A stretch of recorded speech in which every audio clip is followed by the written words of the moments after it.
ಕಡಲೆಕಾಳು ಚಾಟನ ಮಾಡ್ತಾ ಇದ್ದೀನಿ. ಬೇಸಿಗೆ ಕಾಲ ಇರಲಿ, ಮಳೆಗಾಲ ಇರಲಿ ಎಲ್ಲ ಸೀಸನ್‌ಗೆ ಪರ್ಫೆಕ್ಟ್ ಆಗಿರುತ್ತೆ ಈ ಚಾಟ್.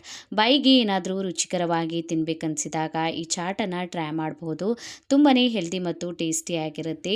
ಡಯಟ್ ಮಾಡೋರು ಕೂಡ ಈ ರೆಸಿಪಿಯನ್ನು ಟ್ರೈ ಮಾಡಬಹುದು. ಹಾಯ್ ನಮಸ್ಕಾರ ಎಲ್ಲರಿಗೂ, ವೆಲ್ಕಮ್ ಟು ಮೈ ಚಾನಲ್. ಚಾನಲನ್ನು ಹೊಸದಾಗಿ ನೋಡ್ತಾ ಇದ್ರಿ ಚಾನಲನ್ನು ಸಬ್ಸ್ಕ್ರೈಬ್ ಮಾಡ್ಕೊಳ್ಳಿ. 1 ಕಪ್ಪಷ್ಟು ಕಡಲೆಕಾಳನ್ನು ಸರಿಯಾಗಿ ವಾಶ್ ಮಾಡಿ ರಾತ್ರಿ ಇಡೀ ನೆನೆಸ್ಕೊಂಡಿದೆ. ನಿಮ್ಮ ಹತ್ರ ಟೈಮ್ ಇಲ್ಲ ಅಂದರೆ ನೀವು ಬಿಸಿನೀರಿನಲ್ಲಿ 4 ಗಂಟೆ ನೆನೆಸ್ಕೊಂಡ್ರು ಕೂಡ ನೆಂದ್ಬಿಡುತ್ತೆ. ಕುಕ್ಕರ್ಗೆ ಕಡಲೆಕಾಳು ಮುಳುಗುವಷ್ಟು ನೀರನ್ನು ಹಾಕ್ಕೊಂಡ್ಬಿಟ್ಟು ಹೈ ಫ್ಲೇಮ್ನಲ್ಲಿ 1 ವಿಸಿಲು, ಮೀಡಿಯಂ ಫ್ಲೇಮ್ನಲ್ಲಿ 2 ವಿಸಿಲ್ ಬರೋವರೆಗೂ ಬೇಯಿಸ್ಕೊಂಡಿದ್ದೀನಿ. ಸರಿಯಾಗಿ ಈ ಥರ ಮ್ಯಾಶ್ ಆಗಬೇಕು ಕಡಲೆಕಾಳು.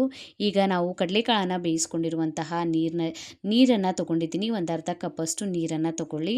ಇದಕ್ಕೆ ಈಗ 1 ಟೇಬಲ್ ಸ್ಪೂನಷ್ಟು ಖಾರದ ಪುಡಿನ ಹಾಕ್ಕೊಂಡಿದ್ದೀನಿ. ಅರ್ಧ ಟೇಬಲ್ ಸ್ಪೂನಷ್ಟು ಬ್ಲ್ಯಾಕ್ ಸಾಲ್ಟನ್ನು ಹಾಕ್ಕೊಂಡಿದ್ದೀನಿ. ಒಂದು ಅರ್ಧ ಟೇಬಲ್ ಸ್ಪೂನಷ್ಟು ಧನಿಯಾ ಪೌಡರ್, 1 ಟೇಬಲ್ ಸ್ಪೂನಷ್ಟು ಕಸೂರಿ ಮೆಥಿಯನ್ನು ಹಾಕ್ಕೊಂಡಿದ್ದೀನಿ. ಒಂದು ಅರ್ಧ ಟೇಬಲ್ ಸ್ಪೂನಷ್ಟು ಗರಂ ಮಸಾಲ, ಅರ್ಧ ಟೇಬಲ್ ಸ್ಪೂನಷ್ಟು ಚಾಟ್ ಮಸಾಲಾನ ಹಾಕ್ಕೊಂಡಿದ್ದೀನಿ. ಸರಿಯಾಗಿ ಈ ಮಸಾಲೆಗಳನ್ನು ನೀರೊಳಗೆ ಮಿಕ್ಸ್ ಮಾಡಿ ಸರಿಯಾಗಿ ಇದನ್ನು ಮಿಕ್ಸ್ ಮಾಡ್ಕೋತಾ ಇದ್ದೀನಿ. ಈಗ ಪ್ಯಾನನ್ನು ಬಿಸಿ ಮಾಡೋದಕ್ಕೆ ಇಟ್ಟಿದ್ದೀನಿ. ಪ್ಯಾನ್ ಬಿಸಿ ಆಗಿದ ಮೇಲೆ ಇದಕ್ಕೆ ಒಂದು 3 ರಿಂದ 4 ಟೇಬಲ್ ಸ್ಪೂನಷ್ಟು ಎಣ್ಣೆಯನ್ನು ಹಾಕ್ಕೊಳ್ಳಿ. ಎಣ್ಣೆ ಬಿಸಿ ಆಗಿದ ಮೇಲೆ ಇದಕ್ಕೆ ಈಗ ನಾನು 1 ಟೇಬಲ್ ಸ್ಪೂನಷ್ಟು ಜೀರಿಗೆಯನ್ನು ಹಾಕ್ಕೋತಾ ಇದ್ದೀನಿ ಮತ್ತು 1 ಟೇಬಲ್ ಸ್ಪೂನಷ್ಟು ಹಸಿ ಶುಂಠಿಯನ್ನು ಸಣ್ಣ ಕಟ್ ಮಾಡಿ ಹಾಕ್ಕೊಂಡಿದ್ದೀನಿ. ನೀವು ಬೇಕಾದರೆ ಹಸಿ ಶುಂಠಿಯನ್ನು ಗ್ರೇಟರಿಂದ ತುರ್ಕೊಂಡ್ಬಿಟ್ಟು ಕೂಡ ಹಾಕ್ಕೊಳ್ಬೋದು. ಇದನ್ನು ಸ್ವಲ್ಪ ಫ್ರೈ ಆಗೋದಕ್ಕೆ ಬಿಡಿ. ಈಗ ಫ್ರೈ ಆಗಿದ ಮೇಲೆ ನಾವು ಮಿಕ್ಸ್ ಮಾಡಿ ಇಟ್ಕೊಂಡಿರುವಂತಹ ಈ ಮಸಾಲೆ ನೀರನ್ನು ಹಾಕ್ಕೊಳ್ಬೇಕು. ಇದನ್ನು ಸರಿಯಾಗಿ ಈ ಥರ ಮಿಕ್ಸ್ ಮಾಡ್ಕೊಳ್ಳಿ.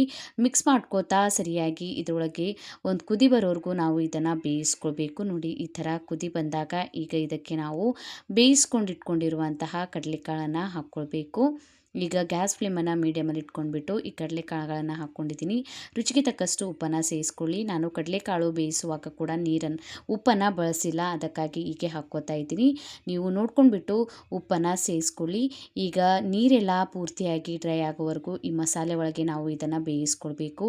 ಇದನ್ನು ಹಾಗೆ ಚಪಾತಿ, ರೊಟ್ಟಿ ಜೊತೆ ಕೂಡ ತಿನ್ಕೊಳ್ಬೋದು, ಹಾಗೆ ಕೂಡ ತಿನ್ಕೊಳ್ಬೋದು. ತುಂಬಾ ಟೇಸ್ಟಿಯಾಗಿರುತ್ತೆ. ಈ ಥರ ಚಾಟ್ ಥರ ಮಾಡ್ಕೊಳ್ಳಿ, ಟೇಸ್ಟಿಯಾಗಿರುತ್ತೆ. ಮೇಲ್ಗಡೆಯಿಂದ ಬೇಕಾದರೆ ನೀವು ಪುದೀನ ಸೊಪ್ಪಿನ ಚಟ್ನಿನ ಮಾಡ್ಕೊಂಡ್ಬಿಟ್ಟು ಹಾಕ್ಕೊಳ್ಬೋದು.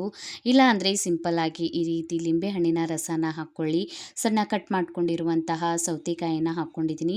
ಸಣ್ಣ ಕಟ್ ಮಾಡ್ಕೊಂಡಿರುವಂತಹ ಟೊಮ್ಯಾಟೊ ಹಣ್ಣು, ಈರುಳ್ಳಿ, ಕೊತ್ತಂಬರಿ ಸೊಪ್ಪನ್ನು ಹಾಕ್ಕೊಂಡ್ಬಿಟ್ಟು ಮೇಲ್ಗಡೆಯಿಂದ ಸ್ವಲ್ಪ ಲಿಂಬೆಹಣ್ಣಿನ ರಸನ ಹಾಕ್ಕೊಂಡ್ಬಿಟ್ಟು ಮಿಕ್ಸ್ ಮಾಡಿ ತಿನ್ಕೊಳ್ಳಿ, ಟೇಸ್ಟಿಯಾಗಿರುತ್ತೆ. ನೀವು ಬೇಕಾದರೆ ಇದಕ್ಕೆ ಸ್ವಲ್ಪ ಬೇಯಿಸ್ಕೊಂಡಿರುವಂತಹ ಆಲೂಗಡ್ಡೆಯನ್ನು ಕೂಡ ಸಣ್ಣ ಕಟ್ ಮಾಡಿ ಹಾಕ್ಕೊಳ್ಬೋದು.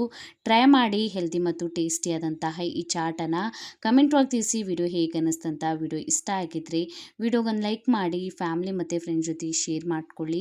ಇದೇ ರೀತಿಯ ವಿಡಿಯೋಸನ್ನು ನೋಡೋದಕ್ಕೆ ಚಾನಲನ್ನು ಸಬ್ಸ್ಕ್ರೈಬ್ ಮಾಡ್ಕೊಳ್ಳಿ, ಬೆಲ್ ಐಕನನ್ನು ಪ್ರೆಸ್ ಮಾಡ್ಕೊಳ್ಳಿ. ನಾನು ಹಾಕಿದ ವಿಡಿಯೋಸ್ ನೋಟಿಫಿಕೇಷನ್ ನಿಮ್ಗೆ ಸಿಗುತ್ತೆ. ನಂಗೆ ನೀವು ಇನ್ಸ್ಟಾಗ್ರಾಮ್ ಮತ್ತು ಫೇಸ್ಬುಕ್ ಪೇಜಿಗೂ ಫಾಲೋ ಮಾಡ್ಕೊಳ್ಬೋದು. ಲಿಂಕನ್ನು ನಾನು ನನ್ನ ಡಿಸ್ಕ್ರಿಪ್ಷನ್ ಬಾಕ್ಸ್ನಲ್ಲಿ ಕೊಟ್ಟಿರ್ತೀನಿ. Thank you for watching.